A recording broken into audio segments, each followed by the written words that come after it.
जो आपको मेल लिखना था आपने हिंदी में लिख दिया। चलो देखो क्या जवाब आता है। ठीक है, मैंने एंटर कर दिया। डियर XYZ, बहुत ही सिंपल था आंसर लिखना। Dear XYZ, I spoke with my supervisor and he said that he will process the payment next week. Dear regards Aryan. बहुत ही सिंपल था लिखना। गाइज मैं कौन हूँ, मैं कहाँ से आया हूँ, मैं क्या करता हूँ और मैं ये क्यों कर रहा हूँ, ये जानना बहुत जरूरी है। उसके सिवा आप कोई भी आगे का डिसीजन नहीं ले सकते। आइदर आप मेरे से सीखोगे नहीं सीखोगे, right. So guys let me introduce my self. मैं हूँ सीए प्रफुल्ल कामड़ी। आज का ये ब्यूटीफुल सीए डे है, इसमें मैंने ये बहुत अच्छी शुरुआत की है और मैं सारे कॉमर्स स्टूडेंट्स को बहुत अच्छा कुछ सिखाने के लिए मैंने सोचा था, जो कि मैं कर रहा हूँ। और गाइज मेरा MBA फाइनेंस एंड बैंकिंग भी हुआ है, मैं साथ ही साथ GD CA भी किया था और मेरा ग्रेजुएशन BBA में हुआ है। मैं एक सर्टिफाइड बिजनेस एनालिस्ट प्रोफेशनल हूँ और मैं एक्सेल का एक्सपर्ट भी हूँ। मैंने कुछ और एडिशनल कुछ टूल सीखे हैं डेटा एनालिसिस के लिए, जो कि पावर BI एंड टैब्लू है। मेरा 7 साल का एक्सपीरियंस है प्रोफेशनल और मैं एक मल्टीनेशनल कंपनी के साथ काम कर रहा हूँ। और आपको पता ही, कुछ लोगों को पता होगा गाइस, मैं कुछ इस तरीके से ये सारी चीजें हासिल की है जबकि मेरे पास कुछ भी नहीं था। मेरे कुछ अगर सेमिनार पहले अगर कॉलेज में अगर किसी ने अटेंड किया होगा तो उन्हें मेरी थोड़ी हिस्ट्री पता है।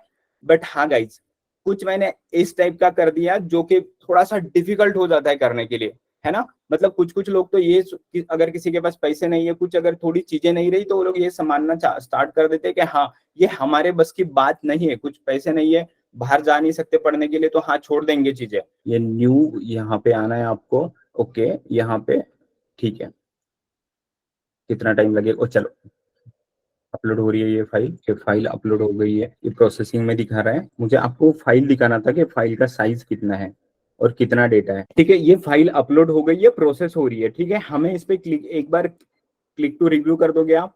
ये कहीं पे अगर कुछ चीजें मिसिंग होगी तो वो भी डिटेक्ट कर लेगा। और जैसे ही आप ऑटो क्लीन और इंपोर्ट पे क्लिक करते हो तो कुछ अगर जहाँ पे कुछ एरर टाइप का होगा, कुछ डैश होगा, कुछ होगा, तो अपने आप ये डेटा को क्लीन कर देगा। और खास बात यहाँ पे कुछ अगर कॉन्फिडेंशियल डिटेल्स, कुछ अगर आपके सैलरी का अगर डेटा अपलोड करते हो तो कॉन्फिडेंशियल होते हैं, राइट। आपकी सैलरी इधर उधर किसी को पता नहीं चलनी चाहिए। यहाँ पे सिंपली मैं ऑटो क्लीन और इंपोर्ट पे क्लिक कर देता हूँ। देखो ये प्रोसेस हो रहा है, हो जाएगा, सेकेंड में ही हो जाएगा। अब ये पूछ रहा है, देखो उन्होंने काम कर लिया, वो बता रहा है कि कुछ करेक्ट किया। 4 चीजें थी जो कि सही नहीं थी तो हमने करेक्ट कर दिया। 16 कुछ चीजें थी हमने रिमूव कर दिया, व्हाइट स्पेसेस थी तो, और कुछ एनोमलीज थिंग थी हमने वो भी कर दी, है ना। सो अभी बस हमें कुछ नहीं करना है, ऑटो AI पे क्लिक कर देना है। ठीक है, और देखो अब मैजिक, सर 2 GB नेट खत्म हुआ मेरा, अब नेट काम नहीं कर रहा है, अब कैसे करोगे?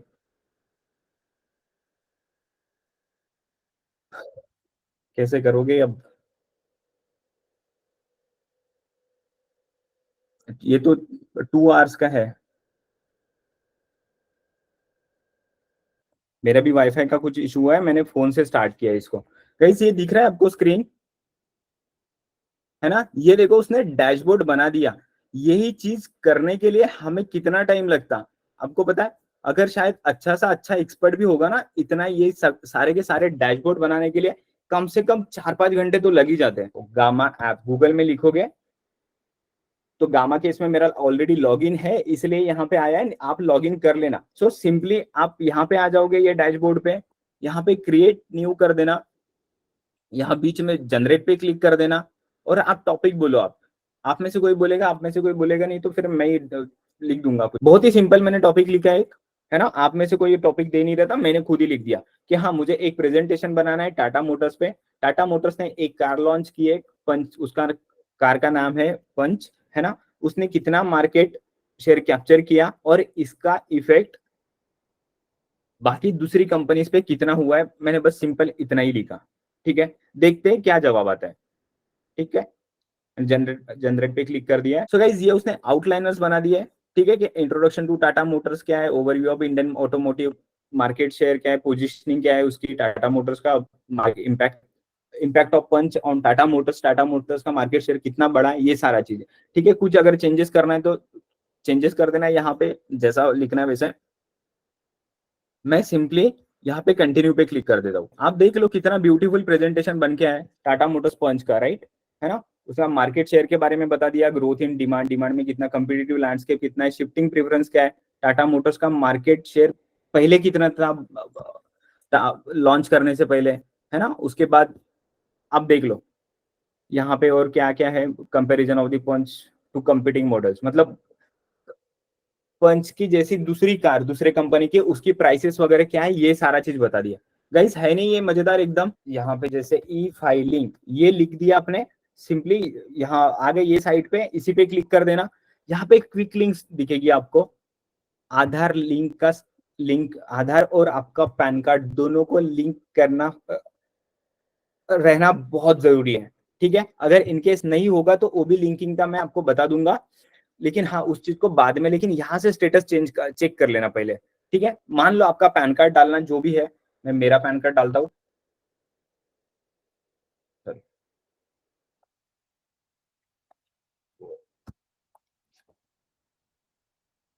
आधार नंबर भी मेरा तो याद है, 767142, ठीक है मुझे याद था, पता नहीं सही है या नहीं, तो मैं चेक कर लेता हूँ एक बार। देखो your PAN card is already link to Aadhaar. अगर यहाँ पे अगर लिंक नहीं होता, ये दिख रहा है ना आपको, अगर लिंक नहीं होता तो यहाँ पे लिंकिंग का ऑप्शन अपने आप खुल जाता है कि हाँ लिंक नहीं है तो आप उसको लिंक कर दो। तो लिंक करना है तो उसका आपको अभी लेट हो चुके हैं बहुत, तो आपसे गवर्नमेंट उसके भी 1000 रुपए ले रहे हैं, ठीक है। तो उसकी भी लिंक आपको कहाँ मिलेगी, यही यही पे ई फाइलिंग पे जाओगे तो यहाँ आपको आधार पैन लिंक का यहाँ पे लिंक मिल जाएगी, है ना, लिंक आधार, ठीक है। यहाँ जैसे ही क्लिक कर दो तो आपको आगे यहाँ जैसे ही पैन कार्ड डालोगे आधार नंबर डालोगे, आप प्रोसेस स्टार्ट हो जाएगा उसका। फाइनेंशियल असेसमेंट ईयर 24-25 सिलेक्ट किया, मतलब फाइनेंशियल ईयर 22-23 सॉरी 23-24 हो गया, राइट। सो अगर आप इंडिविजुअल हो, देखो मैंने बताया था ना सबके लिए अलग अलग रेट होते हैं, तो ये है दूसरा कॉन्सेप्ट मैं बता रहा हूँ आपको, ये होता है person, entity, right. So income tax की नजर में, मतलब कोई भी लॉ हो बेसिकली, उसके नजर में कुछ पर्सन को डिफाइन किया है, और वो कुछ पर्सन जो है वो ये है, इंडिविजुअल मतलब हम लोग, राइट। एचयूएफ मतलब मेरी फैमिली, मैं, मेरा बच्चा, मेरी वाइफ, इसके नाम से मैं और एक पैन कार्ड निकाल लेता हूं। मैं बहुत इंपॉर्टेंट चीज बता रहा हूं, जिससे आपकी टैक्स प्लानिंग जो करते हैं ना, टैक्स वगैरह बचाते हैं, ये ऐसे टैक्स प्लानिंग करते हैं। मैंने भी बना के रखा हुआ है, मैं एक पर्सन हूँ, मेरा अपना पैन कार्ड है जो मैंने आपको अभी जो चेक किया था, मेरे पास और एक पैन कार्ड है जो कि मेरी HUF है, जिसको बोलते हैं हिंदू अनडिवाइडेड फैमिली। शायद यहाँ पे दो भी बच्चे रहते हैं ना, तब भी मैं कंटिन्यू करता हूँ गाइस। मेरे ये वर्कशॉप से अगर एक भी बंदे की अगर लाइफ बदल गई, उसको जॉब मिल गई, या कुछ भी उसका अगर भला हो गया ना, तो ये मेरे लिए सक्सेस है फ्रेंड्स। गाइस मेरी अपनी सैलरी आती है, ठीक है, मुझे उसका कोई टेंशन नहीं है, ठीक है। मैं ये आप लोगों के बेनिफिट के लिए कर रहा हूँ, जो मैं मेरे जैसे बच्चों के लिए कर रहा हूँ जो बिल्कुल एवरेज। नेक्स्ट आता है स्टैट्यूटरी ड्यू डेट्स, मैंने बताया था ना कि हाँ गवर्नमेंट के पास पेमेंट वगैरह करना पड़ता है हमको, ठीक है। तो ये चीज होती है, गवर्नमेंट ने बोला है कि मेरे को टीडीएस का पेमेंट 7 तारीख को चाहिए अगले महीने के, तो 7 तारीख को भर देना उनके पास, 7 मतलब 7 या 7 से पहले, ठीक है। और उसके बाद मैंने और एक चीज बताई थी, रिटर्न्स भी फाइल करने होते हैं, ठीक है। तो उसकी भी ये ड्यू डेट्स दी है, उसी के हिसाब से फाइल करना होता है, ठीक है। तो सेम टीडीएस टीसीएस का पढ़ लेना, ये दो ही चीज आपको ध्यान रखने की जरूरत है ना। पीएफ पीएफआईसी ईपीएफ और ईएसआईसी का भी 15 तारीख को, सॉरी 15 तारीख को भरना है, बहुत ही सिंपल है, 7 तारीख है यहाँ पे, 15 तारीख है, ठीक है। और ये पीटीआरसी का तो नहीं भी ध्यान रखा तो चलेगा, कोई दिक्कत वाली बात नहीं, बस यहाँ टीडीएस और टीसीएस का ध्यान रखना, और टीडीएस का तो रखना ही रखना, बिल्कुल रखना, ठीक है। और ये दो चीजें ध्यान रख लेना एक बार। की लर्निंग्स क्या है, कोई बताएगा आज की गाइस? तो आपको स्किल्स के ऊपर फोकस करना है, और जो मैंने चीजें ये बताई स्क्रीनशॉट्स वगैरह लिए, इसको उतना ही चीजों को पढ़ना है, और जो मैंने कॉन्सेप्ट बताया था अकाउंटिंग का, जो डायरेक्ट टैक्सेशन का, इनडायरेक्ट टैक्सेशन का, टीडीएस का, गाइस इससे ज्यादा सवाल नहीं रहते हैं एक अकाउंटेंट लेवल पे, ठीक है। कोई इंटरव्यूअर भी होगा ना, बस आपने बस उसको इतना बोल देना है कि हाँ मुझे ये चीज आती है, और आप जब रिज्यूम बनाओगे, अभी या कल बनवा दूंगा, इसलिए बोल रहा हूँ मैं नौकरी पे प्रोफाइल बनाओ, क्योंकि कल हम लोग रिज्यूम बनाएंगे तो उसमें ये सारी चीजें हम लोग डालेंगे, ठीक है गाइस। इसको हम लोग समझने की कोशिश करते हैं थोड़ा, कि क्या सच में रिप्लेस करेगा, क्या ये सिस्टम रिप्लेस करेगा या कौन रिप्लेस करेगा। अगर आपको कोई भी रिजल्ट चाहिए है एआई से, कोई भी, जैसे चैट जीपीटी में हमने मेल लिखने की कोशिश की, कुछ भी रिजल्ट चाहिए तो हमें कुछ लिखना पड़ा, ठीक है, मतलब कुछ भी अगर एआई से चाहिए तो क्या करना पड़ेगा हमको, हमको प्रॉम्प्ट लिखनी पड़ेगी, जिसको प्रॉम्प्ट बोलते हैं, जो भी हम आपको लिख के देते हैं ना एआई को कि मुझे क्या चाहिए है, ठीक है, तो ये प्रॉम्प्ट लिखनी पड़ेगी, राइट है, एआई को प्रॉम्प्ट लिखनी पड़ेगी हमें, तभी तो हमें रिजल्ट दे रहा है वो, ठीक है। और रिजल्ट कौन दे रहे हैं, आप दे रहे हो, मैं दे रहा हूं, राइट, हम लोग दे रहे हैं गाइस। अगर आप प्रॉम्प्ट ही गलत दे दो तो और रिजल्ट देगा क्या सही, एआई चिल्लाएगा वहां से क्या दे रहे हो यार, आंसर मेरे को कुछ और देना था, अब आप दे देगा वो आंसर, बिल्कुल नहीं। तो गाइस इसका मतलब तो ये है कि अगर ऐसा बंदा जो कि प्रॉम्प्ट्स बहुत अच्छे से लिखता है, जो कि एआई को यूज करता है, क्या ये बंदा, आप जो नॉर्मल बंदा है उसको रिप्लेस करेगा, अब मैं ये चीज बोल सकता हूं, ठीक है, मतलब जिसको एआई आता है वो बंदा रिप्लेस करेगा गाइस, एआई रिप्लेस नहीं कर रहा है, ठीक है।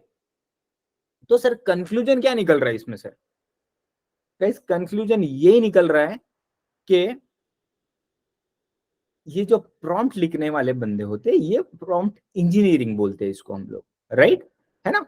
तो ये प्रॉम्प्ट इंजीनियरिंग अगर आपने सीख ली, जैसा मैंने कम्युनिकेट किया मेल लिखने के लिए बहुत ही सिंपल तरीके से, अगर, और मैंने इतना अच्छा एग्जांपल देके बोला कि कोई बच्चे से जैसा बात करते हैं बस वैसी बात करो उससे, मैंने हिंदी में ही लिखा, आप मराठी में लिख दो, कोई दिक्कत नहीं, वो जवाब दे देगा।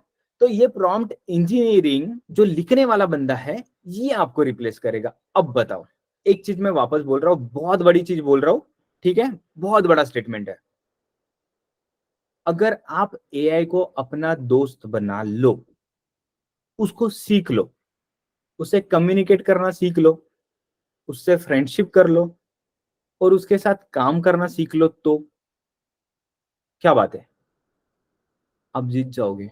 सो गाइस हम लोगों ने कल देखे कि कितने पावरफुल एआई के टूल्स जो कि हमारा कितना टाइम बचा सकते हैं, राइट। सो हमने चैट जीपीटी देखा, पीपीटी कैसे बनाते हैं वो देखा, इतना ब्यूटीफुल पीपीटी हमने जस्ट 3 मिनट्स के अंदर बनाया, राइट।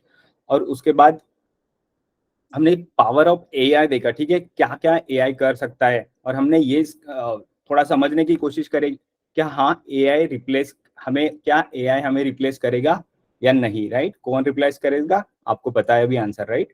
सो उसके बाद हायरिंग लैंडस्केप देखी थी हमने कि जॉब्स का मार्केट कैसा है, क्या हमारे हाथ में है, क्या कंट्रोलेबल फैक्टर्स है, क्या अनकंट्रोलेबल फैक्टर्स है, तो अनकंट्रोलेबल फैक्टर्स को हमने कैसे कंट्रोल करना है, तो उसको और अच्छे से हम लोग आज या कल के सेशन में देखेंगे, हमने आइडिया ले ली उसके उसकी, ठीक है। उसके बाद हमने टैक्स डिडक्शन एट सोर्स देखा, टीडीएस, अभी आपको अच्छे से समझ गया होगा कॉन्सेप्ट। और देखो बहुत ज्यादा दिमाग लगाने की जरूरत नहीं है, आपने जो भी स्क्रीनशॉट कर लिया है बस उसको उसका जो भी मैंने फॉन्ट का जो कलर करके रखा है बस उतना ही इंपॉर्टेंट है उसमें, ठीक है, बहुत ज्यादा आपको हाई फाई क्वेश्चन कोई नहीं पूछेगा, वो समझते हैं सब लोग, इंटरव्यूअर भी, हाँ, बस बंदे को नॉलेज होना बहुत जरूरी है, ठीक है। सो टीडीएस का हमने देखा, उसके बाद प्रोविडेंट फंड देखा, प्रोविडेंट फंड क्या होता है, हमारे सैलरी में से कट जाते पैसे, ठीक है कुछ, उसके बाद पीटी वगैरह देखा, और अदर स्टैट्यूटरी कंप्लायंसेस का ड्यू डेट्स देखी, उसके रिटर्न्स क्या होता है वो देखा, असेसमेंट क्या होता है, तो ये सब में कॉमन चीज होती है कोई भी स्टैट्यूटरी कंप्लायंसेस में, ठीक है, जब भी डिपार्टमेंट को लगता है गवर्नमेंट को कि हाँ इन्होंने कुछ गड़बड़ की होगी तो ये उनको कुछ सवाल पूछ के नोटिस भेज देते हैं और उससे इंफॉर्मेशन कलेक्ट करते हैं, ठीक है, और उसके बाद जहां पर भी डाउट लगा वो ऑर्डर निकालते हैं और उनसे रिकवरी चालू करते हैं, ठीक है। तो यही सिंपल कॉन्सेप्ट होता है हर टैक्स का। उसके बाद हमने एक छोटा सा एग्जांपल लेके बिजनेस की अंडरस्टैंडिंग लेने की सोची, पता है छोटा सा एग्जांपल क्यों लिया, ताकि वो समझना चाहिए, आप छोटा बिजनेस करो या बड़ा बिजनेस करो, कॉन्सेप्ट सबके लिए सेम है, सरकार सबके लिए सेम है, ठीक है। सो उसका उसके बाद हमने प्रॉफिट पे टैक्स कैसे निकालते हैं, कितना टैक्सेस लगेंगे, जीएसटी देखा, डायरेक्ट टैक्स क्या होते हैं, इनडायरेक्ट टैक्स क्या होते हैं, डायरेक्ट टैक्स में जो भी हमारा रिटर्न फाइल करके हम लोग जो टैक्स भरते हैं हमारे जेब से उसको डायरेक्ट टैक्स बोलते हैं, जैसे कि हम लोग इनकम टैक्स का रिटर्न जो सब लोग फॉलो करते हैं, ठीक है, सबको भरना पड़ता है, तो ये हमारा डायरेक्ट टैक्स है। और इनडायरेक्ट टैक्स मतलब हम डायरेक्टली गवर्नमेंट के पास जमा नहीं कर रहे, बट हाँ अल्टीमेटली वो गवर्नमेंट के खाते में जा रहे हैं, जो कि हमने एग्जाम्पल देखा, कुछ बॉटल मोबाइल कुछ भी आप जो भी परचेस कर रहे हो सब कुछ इनडायरेक्ट टैक्स के थ्रू गवर्नमेंट के पास जा रहा है, ठीक है। और हाँ हमें जब क्वेश्चन पूछा गया था लास्ट में जीएसटी के बारे में, बहुत अच्छे से हमने अंडरस्टैंडिंग ली और बहुत ही ब्यूटीफुल तरीके से हमने उसको समझा, ठीक है। और हमने ये भी समझा कि इसके हमारे सक्सेस के लिए की पॉइंट्स क्या है, राइट, की फैक्टर्स क्या है हमारे सक्सेस के लिए, क्या करना चाहिए हमें, जब तब जाके हमें सक्सेस मिलेगी। लाइट कर दिया, ठीक है। उसके बाद फाइनेंस, इन्वेस्टमेंट और इंश्योरेंस का टॉपिक देखेंगे, एक्सेल के फॉर्मूलाज वगैरह देखेंगे, ऑटोमेशन देखेंगे कुछ, उसके बाद टैली में किस तरीके से ऑटोमेशन होता है ये देखेंगे हम लोग। और उसके बाद रिज्यूम, जैसे कि मैंने बोला था कि आप अपना रिज्यूम का प्रिंट आउट लेके रखना, ताकि उस पर हम लोग कुछ मार्क, जैसे जैसे मैं बोलता हूँ कि हाँ क्या करना चाहिए क्या नहीं करना चाहिए, तो अपने रिज्यूम में देखना कि हाँ सही में मेरे रिज्यूम में है चीज या नहीं है, तो उसको पेन से लिख देना। तो पेन नोटपैड अब ये पास ले लो, रिज्यूम भी रख लो अपने पास। उसके बाद प्रॉम्प्ट इंजीनियरिंग, और उसके बाद मैंने जैसे कि बोला था एक बिगेस्ट सरप्राइज, ठीक है। सो अब हम लोग चलते हैं नेक्स्ट टॉपिक, कोई टाइम पास नहीं, कुछ नहीं, डायरेक्टली हम लोग जंप करते हैं हमारे टॉपिक्स पे, राइट। सो हम लोग देखते हैं फाइनेंस एंड बैंकिंग। फाइनेंस की जब बात आती है तो फाइनेंस मतलब धन, धन मतलब पैसा, ठीक है। तो वहां पे फिनेंस आ जाता है, ठीक है। तो बेसिक डिफरेंस यही है। अब फिनेंस एंड बैंकिंग की बात करें तो दोनों समवेयर रिलेटेड है, इसलिए मैंने दोनों एक साथ किया है। अब मुझे बताओ बैंक का अगर बिजनेस कैसे चलता है, बैंक क्या आपको सेवाएं देने के लिए है, सेवाएं देना तो है ही उनका मोटिव, लेकिन हाँ उसके अलावा प्रॉफिट भी जनरेट करती है। और उनका प्रॉफिट कैसे होता है, कोई वो माल बेचते हैं हमको कुछ, कुछ भी नहीं है ना, कुछ बेचते हुए दिखते नहीं, लेकिन प्रॉफिट कैसे कमाते हैं, जो हम लोग बैंक से, ये क्वेश्चन हो सकता है बहुत लोगों को बहुत कम लोगों को पता होगा इसका आंसर, लेकिन हाँ इसका ब्यूटीफुल तरीके से अगर आंसर बताऊं मैं, तो जो आप बैंक से लोन लेते हो, चाहे कोई भी लोन हो, आप कार लोन हो, घर लोन, होम लोन हो, बिजनेस लोन हो, कुछ भी लोन हो, उसके रेट ऑफ इंटरेस्ट ज्यादा होते हैं, राइट, है ना। 9-10%, 11%, 12-15% तक भी रेट होता है। और ठीक है, तो 15% ये अपने से कमाते हैं, राइट। हमको जब लोन देते तो हम उनको उतना इंटरेस्ट भरते हैं। लेकिन जब बैंक हमारे से लोन लेती है, तो हमारे से लोन कैसे लेती है, हम तो मांगती तो नहीं है, हम जाके पैसा डिपॉजिट करते हैं। सबका पैसा थोड़ा थोड़ा तो बैंक में होगा ना, तो लोन के फॉर्म में नहीं है, डिपॉजिट है। हम लोग हमारे सेविंग अकाउंट में पैसा रखा है, फिक्स डिपॉजिट में रखे। तो ये चीज है बैंक के लिए डिपॉजिट्स, राइट, उसने अपने पास में पैसा रखा है, तो उस पर हमें ब्याज कितना मिलता है, सेविंग अकाउंट में 2.4% होता है, लिख के रख दो कहीं पर, ठीक है, याद रहेगा आपको, है ना। कोई भी पूछेगा तो बिल्कुल फाइनेंस के बंदे लगने चाहिए कि प्रफुल्ल सर का वर्कशॉप अटेंड किया था, ठीक है ना। तो बहुत ही इंपॉर्टेंट चीजें बताऊंगा, छोटी छोटी चीजें, हमें बहुत ज्यादा रॉकेट साइंस नहीं करना है, छोटी चीजें ही बहुत मैटर करती है, ठीक है। सो 9-10% वो खुद कमाती है बैंक, और हमें सिर्फ 2.5 से 3% देती है। और अगर आप फिक्स डिपॉजिट करो तो 5 से 7% देता है, ठीक है, उससे ज्यादा नहीं देते। तो जो भी डिफरेंस है ना इसके बीच में, ये बैंक की कमाई है। सो आपको स्क्रीन तो विजिबल है, अभी मैं एक इसको हम लोग 5 to 7 मिनट्स में इसको फिनिश करेंगे, ठीक है। सो बेसिकली 4 टाइप में बैंकिंग का जो बिजनेस है मैंने 4 कैटेगरी में बांट दिया। सबसे पहला है अकाउंट। अकाउंट्स आपको पता है, आपके पास सेविंग अकाउंट अकाउंट है, राइट। सो बिजनेस करने वाला बिजनेस कैसे करता है, उसको करंट अकाउंट खोलना पड़ता है, क्योंकि उसके ट्रांजेक्शन ज्यादा होते हैं, है ना। तो आपको कोई पूछेगा तो करंट अकाउंट बिजनेस के लिए होता है, ठीक है। उसके बाद ओडी और सीसी आता है। ओडी मतलब होता है ओवरड्राफ्ट, ठीक है। जैसे करंट अकाउंट होता है, ओडी के लिए सेपरेट अकाउंट नहीं देगा बैंक आपको, है ना। ओडी और सीसी में अगर आपको किसी ने डिफरेंस पूछा तो बहुत ही बढ़िया तरीके से आंसर देना, ओडी के लिए सेपरेट अकाउंट नहीं होता है, ये करंट अकाउंट में ही बैंक हमको एडिशनल लिमिट देती है। सो मैं आपको दिखाता हूँ कि एक एक एंट्री करने के लिए कितना टाइम लगता है, राइट। अगर मैं मान लो मेरे पास बहुत सारी एंट्री है, मैं भी कोई भी एक एंट्री करने की कोशिश करता हूँ। मान लो कुछ, चलो सेल की एंट्री, सेल का क्या होता है नंबर, सेल्स के वाउचर से करोगे आप, ठीक है। सेल्स का अगर कोई भी पार्टी में ये इसको सेल किया है, ठीक है, ये सिलेक्ट करेंगे यहाँ पे, एंटर करोगे आप, फिर मोड चेंज करना पड़ेगा मुझे, है ना। मान लो कि मैं 5, कितना टाइम लग रहा है आप देखना, कुछ भी वैल्यू डाल के मैं एंट्री कर रहा हूँ, इतने फास्ट करने की कोशिश कर रहा हूँ, ठीक है। कितना टाइम लगा, है ना, 40 सेकंड से 1 मिनट तो लगता ही है एक एंट्री करने के लिए, लेकिन इतना करने के लिए कितना टाइम लगेगा, ठीक है। इससे बहुत सारी एंट्रीज होती करने के लिए, अगर आप तो स्मार्ट वे में काम करना है, इसलिए मैं स्मार्ट तरीका बता रहा हूँ आपको। अभी देखो ये ऑलरेडी ये डेटा है, ठीक है। तो यहाँ पे मैं कुछ आपको एक साइड की एंट्री करके दिखाता हूँ, वैसे तो बहुत सारी होती है, लेकिन मेरे पास जितना डेटा है मैं उतना कर रहा हूँ, ठीक है। अभी के लिए ये परचेस का है, तो परचेस की मैं सारी की सारी एंट्री पहले डिलीट कर देता हूँ, ठीक है, आपको दिखाने के लिए, है ना। ये परचेसेस है सारे के सारे, मैं काम करता हूँ, ये सारे एंट्रीज को मैं डिलीट कर देता हूँ पहले, ठीक है, आपको समझ में आ जाएगा, ठीक। ये इतनी सारी एंट्रीज है, मैं सबको एक साथ में सिलेक्ट करता हूँ और मैं इनको डिलीट कर देता हूँ। एक्चुअली ये मेरे पास मैकबुक है, मैकबुक पे टैली नहीं चलता है, ध्यान रखना कभी भी, तो इसके अंदर मैंने विंडोज डाला है, तो थोड़ा सा स्लो चलता है ये, लेकिन हाँ काम हो जाता है हमारा। 158 एंट्रीज है, ठीक है। तो 158 एंट्री करने के लिए कितना लगेगा टाइम, है ना, 60 कम से कम 3 घंटे तो लग ही जाएंगे, है ना। ये छोटा सा फॉर्मेट में डेटा फिल करना है आपको, इस तरीके से ये टेम्पलेट में लेके आना है ना। उसके बाद में अब आते हैं हम लोग सीधे टैली पे। यहाँ इंपोर्ट पे क्लिक करेंगे, है ना। जिसको टैली वगैरह आता होगा ऑलरेडी और जो करता है ये सारे काम, तो उसको तो ये मजा आ जाएगा देख के। ठीक है, यहाँ पे आ जाएंगे, इंपोर्ट में ट्रांजेक्शन सिलेक्ट किया था मैंने, यहाँ पे स्पेसिफाई करना है, पाथ देना है उसको, कहाँ पे डेटा सेव है हमारा। तो यहाँ पे हमें ये सिलेक्ट करना है, यहाँ से ये डेटा को पाथ को कॉपी करना है, उसके बाद सिंपली यहाँ पे पेस्ट कर देना है। ठीक है, और देखो उसने बता दिया कौन सी फाइल को आपको अपलोड करना है। ये टेक्स्ट वाली फाइल थी, है ना, XML तो अपलोड होगी नहीं वैसे भी, तो मैं टेक्स्ट पे क्लिक कर देता हूँ। देखो यार कितना टाइम लगा, डन, आ गई सारी परचेस की एंट्रीज, है ना, एकदम वाव। मतलब ये समझो कि आप मेल्स कर सकते हो। अभी यहाँ पे तो 3 मेल है बस, है ना। अगर आपके पास अगर पूरी 1000 की लिस्ट होगी तो आपको मेल लिखने के लिए कितना टाइम लगेगा। ठीक है, समझ सकते हो इस चीज को। तो इसके लिए मैंने ये ऑटोमेशन किया है। So necessity is the mother of invention, समझ गया ना। तो मैं बहुत ज्यादा कामचोर नहीं हूँ। मेरे को ना एक ही काम ऐसा घिसा पिटा करने में बड़ा दिमाग खराब होता है, इसलिए मैं शॉर्टकट ढूंढते रहता हूँ कुछ ना कुछ तरीके। तो ये भी मैंने ही बनाया हुआ है, और मेरा साथी कौन बताओ, ChatGPT।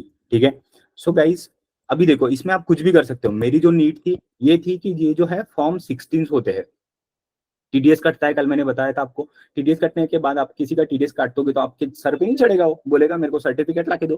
ठीक है, तो इसलिए हम लोग को उसको TDS का सर्टिफिकेट देना पड़ता है, जिसको बोलते हैं फॉर्म 16A। ठीक है, ये ट्रेसेस की साइट से डाउनलोड होता है, एंड मतलब वो क्या कर रहा है कि ये यहाँ पे जिसका पैन है उसके नाम की जो फाइल है वो उठा के भेजेगा। मैं सिंपली क्लिक कर रहा हूँ, ठीक है, मैंने क्लिक कर दिया, मेल सेंड सक्सेसफुली, है ना। आप अपना अपना मेल आईडी चेक कर लो। ठीक है ना। तो हमें ये चीजें सीखनी है। ठीक है, ये ऐसी स्मार्ट स्मार्ट वाली चीजें, ये तो 3 लोगों के थे गाइस मेरे कंपनी में। 200-250 वेंडर है कि हम लोग 1 मिनट के अंदर भी बहुत सारी चीजें सीखेंगे। ठीक है, सो मैक्सिमम वैल्यू पर सेकंड मैंने बोला था आपको। ठीक है, तो टैक्स ऑडिट इनकम टैक्स का होता है, उसके बाद कंपनी अगर हो तो कंपनी ऑडिट होता है, जिसको स्टैट्यूटरी ऑडिट बोलते हैं। मैं छोटा सा, मैं 5 मिनट के क्विक फायर करता हूँ फटाफट। देखो कंपनी के अंदर, सॉरी किसी भी कंपनी रहे या कुछ भी रहे, बिजनेस के अंदर आपका अगर कैपिटल आता है खुद का, जो पैसा लगाते हो, तो ये कैपिटल में दिखता है हमारा। ठीक है, ये बैलेंस शीट ओपन हो गई है इसलिए मैं बता रहा हूँ आपको। और कुछ फिर हमारे, तो ये क्रेडिट साइड आती है, क्योंकि असेट्स हमारी डेबिट साइड में आती है, तो ये क्रेडिट साइड में, क्योंकि दोनों साइड हमारी मैच होनी चाहिए। ठीक है, बहुत अच्छा टूल बता रहा हूँ, पाइवोट, लिख के रख दो अपने पास, पाइवोट। ठीक है, तो इसके बाद यहाँ पे ऐसे सिलेक्ट करना पूरे डेटा को, या इंसर्ट में आना, और यहाँ पाइवोट टेबल में आना, और टेबल रेंज जो भी है उसने टेबल को सिलेक्ट कर लिया, और इस तरीके से होता है टेबल। ठीक है, अभी पाइवोट का मैं बताता हूँ, बहुत ही सिंपल चीज है ये, 4 में पूरा का पूरा गेम है इसका। यहाँ से इसको अपने हाथ में कंट्रोल है, कुछ जैसे चाहे वैसे आप नचा सकते हो। अगर आप किसी के पास जॉब मांगने जा रहे हो फ्रेंड्स, आप अगर ऐसी ऐसी फैंसी वाले रिज्यूम बनाओगे जिसमें डिटेल्स भी अच्छे से नहीं है, क्या रिज्यूम देख के आपको कोई जॉब देगा। Guys, जब एम्प्लॉयर को पता है यार उसको अपना रिज्यूम भी खुद का बनाते नहीं आता वर्ड फाइल में, क्या मैं उसको जॉब दूं, कहाँ से मेरे लेटर बनाएगा, वो दिखने में सुंदर दिखता है। और वही चीज होनी चाहिए, है ना। कुछ इंपॉर्टेंट पॉइंट्स बताता हूँ मैं, फॉर्मेट भी दे दूंगा, इसी को कॉपी पेस्ट कर देना चलेगा, कोई दिक्कत नहीं, बस अपना नाम वाम चेंज कर देना। लेकिन हाँ, रिज्यूम लिखना सीखना इंपॉर्टेंट है। ठीक है, वो चीज आपको आनी चाहिए। ठीक है, हम लोगों ने कल क्या देखा, बेसिकली हमने फाइनेंस और बैंकिंग का कॉन्सेप्ट देखा, बैंकिंग कैसे प्रॉफिट कमाता है ये आपको पता चल गया अभी। ठीक है, बहुत ही इंपॉर्टेंट चीज है ना। सो ध्यान रखना, ये बेसिक बेसिक चीजें है, ऐसा बोलने के लिए लगेगा क्या बता दिया, लेकिन हाँ समझना बहुत कम लोगों को पता है कि बैंक के प्रॉफिट कैसे होते हैं। ठीक है, उसके बाद बैंक अकाउंट्स कौन से होते हैं, कौन से टाइप के होते हैं, लोन के अकाउंट्स क्या होते हैं, और उसका यूजफुलनेस है ना, किस चीज के लिए वो यूज होता है, वो चीज है। और जो हमारे ट्रांजेक्शन के टाइप्स है, ठीक है, जितने भी यूपीआई, IMPS, जो भी RTGS, NEFT, सारे पॉस वगैरह, एक मैं बहुत अच्छी चीज दिखाऊंगा आज आपको, है ना। और सर्विसेज क्या क्या ऑफर करती है बैंक, और फंड बेस और नॉन फंड बेस। ठीक है, एक बार वापस से क्लैरिटी दे देता हूं मैं। बैंक जब हमको फंड बेस लोन बोलते हैं, ठीक है, बेसिकली लोन सही है, लोन्स को ही बोरोइंग्स भी बोलते हैं। ठीक है, तो हमारे लिए बोरोइंग है हम लोग, क्योंकि हम लोग बोरो करते हैं पैसा। ठीक है, लेकिन बैंक वो पैसा देती है तो वो लेंडर होता है, वो लेंडिंग करता है। ठीक है, लेंडिंग। ठीक है, और बैंकर लेंडर होता है। तो हम बोरो करते हैं। तो अगर किसी ने पूछा कि हाँ भैया आपके पास कौन सी फैसिलिटी है लोन की, तो एक तो फंड बेस्ड हो सकती है या नॉन फंड बेस्ड हो सकती है। ठीक है, तो फंड बेस्ड मतलब क्या, फंड बेस्ड मतलब बैंक जब आपको एक्चुअल पैसा देती है, मतलब टर्म लोन देती है या सीसी देती है, तो ये हो गई फंड बेस्ड फैसिलिटी, मतलब जिसने फंड दे दिया हमको। और नॉन फंड बेस्ड मतलब जिसमें वो गारंटी देता है, ठीक है, मतलब बैंक गारंटी और लेटर ऑफ क्रेडिट, जिसमें वो पैसा नहीं देता हमें, लेटर देता है हमारे लिए, ठीक है।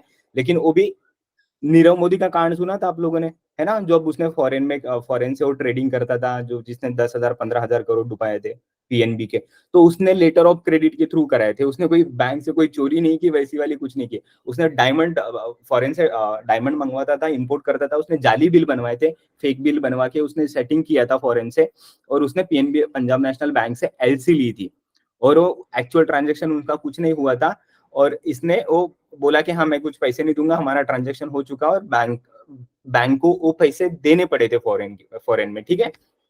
तो वैसा वाला फ्रॉड था वो। तो fund base non fund base आपको समझ गया, बहुत अच्छी चीज है, बहुत कम लोगों को आता है ये, ठीक है। उसके बाद हमारे इन्वेस्टमेंट्स हमने देख लिए थे, शेयर मार्केट, ये वो सारा चीज, और शेयर्स में इन्वेस्ट करना नहीं करना, क्या रिस्की है नहीं है, तो आपके लिए सजेशन है नहीं करना, उसको देखना है तो देख सकते हो, लेकिन हम म्यूचुअल फंड में कर सकते हो, तो उसका 100 रुपए से भी स्टार्ट होता है, 100 तो 500 रुपए से, तो करके देख लेना एक बार, है ना, समझने के लिए करना, बाकी कुछ नहीं। आपको पैसा कैसा बढ़ता है ना, वो समझ में आ जाएगा, ठीक है। और इंश्योरेंस में से हेल्थ इंश्योरेंस इंपॉर्टेंट है आपके लिए अभी, है ना, तो वो देख लेना, कभी अगर पैसे रहे तो निकाल लेना उसको। बाद में हमने छोटी छोटी कुछ चीजें देखी, टैली का ईटीएल मैं आपको दे दूंगा बाद में, सरप्राइज बोनस के लिए मैंने बोला था, तो उसको एक फॉर्म फिल करके मैं लिंक वगैरह के थ्रू आपको दे दूंगा, ज्यादा से ज्यादा चीजें जितनी दे सकते हैं। उसके बाद हमने एक्सेल देखे, कुछ फॉर्मूलाज वगैरह देखा, और कुछ ऑटोमेशन भी हमने देखे एक्सेल के थ्रू कैसे होते हैं, ठीक है। उसके बाद पैन का एप्लीकेशन हम लोगों ने किया था, बट हाँ कल ओटीपी नहीं आया, इसलिए वो वेरीफाई नहीं हो पाया।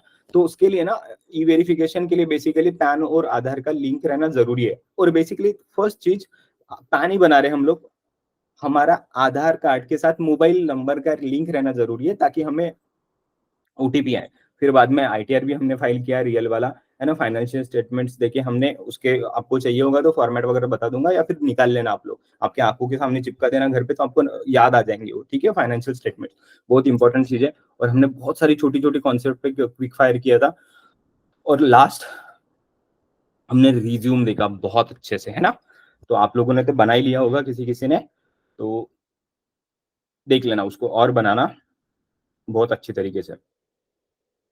तो मैं ओवर द पीरियड सीखा हूँ, और ये समझो कि आप लोगों को ये वर्कशॉप के थ्रू बोलो या जैसे भी बोलो, है ना, सारी चीजें मैं एक जगह आपको लाके आपको समझाने की कोशिश कर रहा हूँ सिंपल वे में, है ना। ये मेरे लिए डिफिकल्ट हो जाता है कि मैं कैसे सिंपल सिंपल करके मैं आपको समझाऊं ताकि आप समझ जाओ, बराबर। तो ये मेरे लिए डिफिकल्टी है, लेकिन मैं कोशिश पूरी कर रहा हूँ, है ना। और आई होप कि मैं आपके एक्सपेक्टेशन को मीट कर रहा होगा और आपके दिल को टच कर रहा होगा, ठीक है, आपको समझ में आ रहा होगा। अगर समझ में आ रहा है, आप अगर एंजॉय कर रहे हो सब कुछ है, तो थोड़ा सा चार्ट में बता दो, हाँ सर बहुत अच्छा लग रहा है मुझे, जो भी है आप बता दो मुझे, तो ठीक है। तो ये सारी चीज नहीं होनी चाहिए, बोले अकेले तो रहते हो ऑफिस में, जाने के टाइम पे मार लेंगे परफ्यूम, गोली खा लेंगे, चले जाएंगे, बस बिल्कुल मत करना ये सारी चीजें, ठीक है। कोई बोलेगा कुछ नहीं, लेकिन वो दूर दूर भागना चालू करते हैं। ये हमारे ऑफिस का भी एक्सपीरियंस है, एक बंदा था, ये सब होता था। पंक्चुअलिटी, आप टाइम पे जाना, कुछ थोड़ा कभी लेट वेट हो जाता है, लेकिन कोशिश करना कि आप पंक्चुअल हो। हाँ देखो, मैं एक एक चीज बता देता हूँ वापस से आपको, क्या है, आप अगर हर चीज में थोड़े अच्छे रहते हो, अच्छे बिहेव करते हो, आप अगर आपकी पर्सनालिटी वाइज अगर आप अच्छे हो ना, तो आप कोई गलती भी कर दो, कुछ कर दो, तब भी वो माफ हो जाती है। लेकिन हाँ, जरूरी नहीं कि ये यही सवाल पूछेगा, मैं जो भी बात किया है उस पर भी वो क्वेश्चन कर सकता है उल्टा, ठीक है। सो मैं स्टार्ट करता हूँ। So hello sir and ma'am, so I am basically a finance professional. I'm qualified chartered accountant and MBA finance and banking. So since I'm a finance guy, so I have experience of more than 7 years, and I have seen many clients involving, including basic level of mid-size organization to the multinational companies. So I know their requirements, and I have been coming from the very lower level, junior level, and since now I am a senior manager, and being a management guy, I can understand how to manage the team. And since we were working on the SAP, so then we have thought to migrate to the ERP, and we have done the migration also, and that is a good software for our company. And since we are using that, and that is a best solution for the leasing, and another thing for the financial management, basically I used to park the surplus funds to earn more and extra income for the benefit of my company, है ना। यहाँ पे बीच देखो ये generate कर रहा है, AI generate कर रहा है अभी इसमें, ठीक है। देखो ये क्या फीडबैक दे रही है। It's great that you have highlighted your extensive experience in finance. Your answer demonstrate that you have a strong background in finance and relevant qualification. कि आपको जो बड़े काम को आप 10 पीस में तोड़ रहे थे, उसको 10 पीस में नहीं तोड़ना, 5 पीस में तोड़ना, ठीक है। मतलब आपके लिए थोड़ा सा टारगेट थोड़ा सा बड़ा कर देना। गोल्स कैसे होने चाहिए? स्मार्ट होने चाहिए। स्मार्ट मतलब कैसे होते? स्मार्ट का मतलब क्या है पता है? ये वाला स्मार्ट नहीं, ठीक है। स्मार्ट का मतलब है स्पेसिफिक, मेजरेबल, और क्या, अचीवेबल, आरटी, रीजनेबल, और क्या होता है टी, टाइम बाउंडिंग, ठीक है। मतलब इसका मतलब ये है कि आप कोई भी गोल सेट करते हो ना, तो स्पेसिफिक होना चाहिए। हाँ नहीं, मुझे ये करना है तो करना है, स्पेसिफिक डिसाइड कर लिया मैंने, ठीक है। मेजरेबल मतलब हाँ, उसका इम्पैक्ट क्या होने वाला है ये आपको मेजर कर देना चाहिए, आपको पता रहना चाहिए, ठीक है। नहीं तो बोले हवा में एकदम तीर उड़ाएंगे, ऐसा वैसा नहीं होना चाहिए, ठीक है। तो ये सब मैंने बता दिया कि आपको ये बॉक्स वाली स्ट्रेटेजी यूज करना है हर जगह पे। कोई भी काम हो, कोई भी सड़ा सा सड़ा काम हो या बड़ा सा बड़ा काम हो, सब चीज के लिए यही स्ट्रेटेजी काम आती है, ठीक है। सब लोग करते, घर बनाते हो तो एक दिन में स्लैब हो जाता है कि नीचे से लेके ऊपर तक? नहीं, थोड़ा थोड़ा थोड़ा थोड़ा थोड़ा थोड़ा करके होता है, तब जाके उतना बड़ा घर बनता है, फैक्ट्री बनती है, कंपनी बनती है, सब कुछ बनता है ना। एक बात बताओ मुझे, छोटा सा छोटा काम हो या बड़ा सा बड़ा कांड हो, दोनों की शुरुआत छोटे से ही होती है, ठीक है, समझ गए अब? हाँ, तो अब बताओ जॉब के लिए रेडी कैसे होना है। सर, जॉब इतना सब कुछ तो हमें बता दिया, जॉब के लिए रेडी कैसे होना है, क्या चीजें आपको लगती है एक जॉब करने के लिए, अभी आपके पास सब कुछ है ना। उन सब चीजों को एक जगह पे लिखना चालू करो, ठीक ना। अब लिखोगे कैसे? अब क्या क्या चीज है तो आप खुद याद करके देखो कि मैंने क्या सीखा है, आपको आपने कॉलेज पे क्या सीखे हैं, इस चीज को मैं अभी जॉब के लिए अप्लाई कैसे कर सकता हूँ, ठीक है। आपका भी टारगेट क्या है? जॉब लेना। अब क्या है, जैसे उसको आप टाइमलाइन में डाल दोगे ना, ये आपके लिए इजी हो जाएगा। इतनी बड़ी मूवी मत बनती है 3 घंटे की, 6 महीने शूटिंग कर दे क्या एक दिन में पूरा का पूरा बना देते वो लोग? नहीं, थोड़ा थोड़ा थोड़ा थोड़ा टाइमलाइन में डालते, एक एक टाइमलाइन को एडिट करते बाद में, ठीक है। तो वैसे टाइमलाइंस, तो ये जब टाइमलाइन में डालोगे ना उसको, तो ये इजी हो जाएगा आपको, ठीक है, अचीव करने के लिए। देखो इसका स्क्रीनशॉट ले लो आप। सो मतलब ये अगर आपको स्किल्स अगर कंप्लीट हो अभी के लिए, आपका अभी के पोजीशन में आप अगर कंप्लीट पैकेज बने हो, तो कितना अभी कितना टाइम देना है इस पे आपको, ठीक है। अगर नहीं आ रहा है आपको कुछ, तो थोड़ा ज्यादा टाइम देना पड़ेगा। तो आप इसमें टाइम लिख दो, नॉलेज और स्किल सीखने के लिए कितना टाइम। अगर आपका ग्रेजुएशन हो चुका है, आप अभी रेडी हो जॉब के लिए, ठीक है, बट आपको स्किल्स और ये थोड़ा पॉलिश करने की जरूरत है, और थोड़ा सीखने की जरूरत है, टैली सीखना है या एक्सेल सीखना है, जो भी आप जिस लेवल पे भी हो, तो आपको और कितना टाइम लगना है यहाँ से? 10 दिन लगने, 5 दिन लगने, 4 दिन लगने, वहां पे लिखो, ठीक है। खुद के लिए टारगेट सेट करो, पीछे में फटाके लगा दो अपने, बिल्कुल, है ना। जब तक फटाके लगते नहीं अपने पीछे, तब तक अपन भी सुधरते नहीं है, काम करते नहीं है टारगेट के हिसाब से, ठीक है। अभी जॉब्स को अप्लाई करने की जरूरत है, लेकिन अप्लाई करोगे किस जॉब को, ये भी तो बता दो सर। कौन सी जॉब को अप्लाई करें हम? तो क्या होता है ना, ये सारी बड़ी इसमें जो आउटसोर्सिंग के काम जो बोला था ना, जिसका मेरा भी प्रोजेक्ट है, जिसमें मैं काम कर रहा हूँ, मैं खुद भी दूसरी कंपनियों के आउटसोर्सिंग के काम लेने वाला हूँ, ठीक है। लेकिन मैं कल भी बताया था, मैं वर्कफोर्स रेडी कर रहा हूँ, जो मेरी वर्कफोर्स हो आप लोग, है ना। मैं दूसरा प्रोफाइल क्रिएट कर रहा हूँ, मैं मेरे रोबोट्स बना रहा हूँ, ठीक है। तो मेरे रोबोट्स कौन है? आप लोग हो। प्रोक्योर टू पे, प्रोक्योर टू पे, प्रोक्योर मतलब परचेस करना, पे मतलब पे करना, मतलब जो हमने परचेस किया माल हमारे बिजनेस में, हमारे कंपनी में, कहीं पर भी, उसका पेमेंट करना है। सिंपल सिंपल चीज है, हो गई सिंपल। तो सर इसमें क्या क्या चीजें इन्वॉल्व होती है, ठीक है, मैं सिंपल करने की कोशिश करता हूँ इसको। ये देखो Naukri.com, यहाँ पे मैंने Naukri.com लिख दिया, गूगल में आ गए Naukri.com लिख देना, ठीक है। हाँ, अब देखो यहाँ पे मेरा रिज्यूम है, यहाँ से अपडेट करना है तो अपडेट कर सकते हैं। रिज्यूम की हेडलाइंस क्या है? ये हेडलाइन है, बराबर। रिज्यूम के की स्किल, एम्प्लॉयमेंट, एक्सपीरियंस, बराबर, एजुकेशन, मैंने जो जो चीज बताई थी सब कुछ यहाँ पे है। आईटी की स्किल्स, आपने प्रोजेक्ट क्या बनाए थे, प्रोफाइल समरी क्या है, आपके अचीवमेंट क्या है, अकम्पलिशमेंट मतलब अचीवमेंट होता है, ठीक है। आपकी सोशल मीडिया की प्रोफाइल क्या है ना। वर्क सैंपल अगर किए हो तो बताओ भाई, प्रेजेंटेशन कुछ बनाया होगा तो, पेटेंट वगैरह करवा के दिया होगा तो, कुछ सर्टिफिकेशंस होंगे तो बताओ। यहाँ पे लिख देना फिनटेक्स का नाम, है ना, कि इससे मैंने 3 डेज का वर्कशॉप वगैरह किया करके, है ना। करियर प्रोफाइल आपकी, इधर हेडलाइंस है सारी की सारी। और जो मैंने की स्किल्स लिखने के लिए बोला ना, ये देखो की स्किल्स, यहाँ पे सीओजीएस मैंने ऐड किया था ना, कहाँ चले गए पता नहीं, यहाँ पे है ना, सब कुछ ये ऐसे प्रॉफिटेबिलिटी, मार्जिन, पीएनएल, कॉस्ट, जो कुछ देख लेना। एआर, अकाउंट्स रिसीवेबल होगा, अकाउंट्स रिसीवेबल कहाँ है? ये अकाउंट्स रिसीवेबल, यहाँ पे फिर रिकंसिलिएशन, ठीक है, ये रिकंसिलिएशन, है ना। यहाँ पे देखो रिकंसिलेशन ऑफ पेमेंट गेटवे, मतलब आजकल ये ऑनलाइन ट्रांजेक्शन बहुत ज्यादा हो रहा है ना। अब मैं बहुत इंपॉर्टेंट चीज बता रहा हूँ, दिमाग पूरा खुला रख। अब मैंने यहाँ से जो कंटेंट कॉपी किया था ऐसे, यहाँ पे आके जाके मार देना paste, control C control V, ठीक है। अब देखो यहाँ पे सब कुछ आ गया, ये है मेरा जॉब डिस्क्रिप्शन। अब आती है आपकी बारी। अब क्या लिखना है यहाँ पे, हिंदी में लिखो पूरा, नीचे दिया गया job description, DESCRIPT description, CRIPTION description है, ठीक है। मैं वहां से मेरा रिज्यूम कॉपी किया है ना, वहां का कंटेंट वर्ड फाइल में से देखो अचीवमेंट तक मैंने कॉपी किया। सी द गाइस मैजिक, क्या चाहिए और लाइफ में क्या चाहिए बताओ, बस मुझे यही चाहिए आप लोगों से, है ना, यही चाहिए। आप चार्ट में डाल दो, जहां पर भी डालो, ठीक है, कहीं पर भी डाल दो आप, अच्छा रहेगा। मैं ये स्क्रीनशॉट्स नहीं ले सकता, कुछ नहीं ले सकता, पर आप जो भी सीख रहे हो ना, वो चीज कहीं ना कहीं एक्नोलेज करो मुझे, है ना, मेरे लिए। मैं इतनी मेहनत से बता रहा हूँ तो यार मेरे लिए भी तो थोड़ी सी दो तालियां बजनी चाहिए, नहीं लगता आपको, है ना। मैं और अच्छा अच्छा चीज बताऊंगा आपको, और अच्छा अच्छा चीज बताऊंगा, क्या बोलते हैं, है ना, क्या बोलती पब्लिक, ठीक है। यहाँ पे मैंने कॉपी कर दिया, दिख रहा है आपको, हाँ ऐसा कॉपी कर दोगे तो इंटर कर देना, ठीक है। मजा आ रहा है, बिल्कुल मजा आ रहा है जब तक लिखता है मैं तो मेरा एक, ठीक है।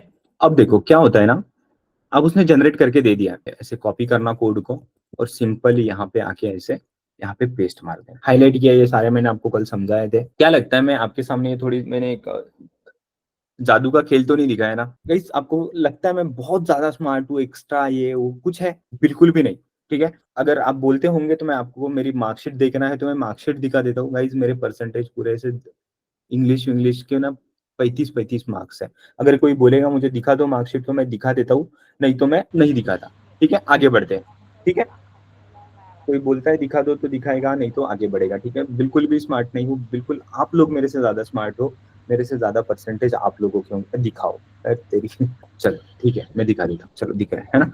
ये देखो गाइस, ये मेरे मार्क्स है, ये मेरा 6th का परसेंट है 42, बहुत अच्छा है, ठीक है। साथ 7th के है, ये मेरे 8th के है, ये मेरे 9th के है, ये मेरे 10th के है। मैंने आपको एक बढ़िया सी बना के रखी है, ये मेरे ये 11th के 49% देखिए मेरे कॉमर्स RTM कॉलेज, और ये मेरे 12th के, ठीक है। ये मेरी देखो ये फट चुकी थी, मैंने बराबर स्क्रीन, ये सब देखो झूठ नहीं है ये सब, है ना। मेरे मार्क्स देखो, आपको इंग्लिश के मार्क्स देखने, अंग्रेजी देखो मेरी यहाँ पे इतने सारे हैं, कहाँ है अंग्रेजी, इधर 40 है, कहाँ पे इधर अंग्रेजी देखनी है 36, ये 9th का है। उसके बाद ये क्या आपका, ये देखो इंग्लिश, अगर यहाँ पे मुझे 35 नहीं मिलते तो बताओ, ये 10th है, 35 नहीं मिलते तो